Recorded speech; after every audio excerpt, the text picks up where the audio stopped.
খুবই সুন্দর একটি পরিবেশে আজকে আমি আপনাদেরকে নিয়ে আসছি। এই সময়টা একটু স্মৃতি কোঠায় রাখবো বলে আমার এই আয়োজনটা সাথে আপনাদেরকে রাখছি। কেমন হচ্ছে একটা প্রশ্ন আপনাদের কাছে যে এখন সকালবেলা না বিকেলবেলা, সেটা শুধু বলবেন আপনারা, আমি এটা বলবো না। আর একটু বলে রাখি, এটা খাগড়াছড়ি এলাকার একটি দৃশ্য, খুবই সুন্দর একটি অবস্থা।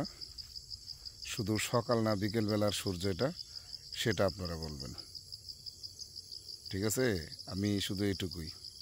তো এখানে কুয়াশা আছে, কুয়াশা কিন্তু বিকেলেও পড়ে সকালেও পড়ে। এখানে বিভিন্ন বাড়িঘর, মানুষের জীবনযাত্রা সব কিছু মিলিয়ে সুন্দর একটি অবস্থা। আমি আর একটু ডান পাশে এদিকে আস্তে আস্তে ঘুরিয়ে এলাকাগুলো দেখাচ্ছি।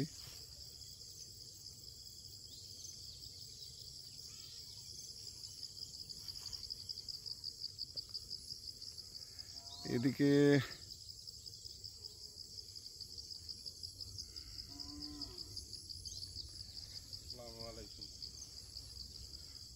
ওয়ালাইকুম আসসালাম।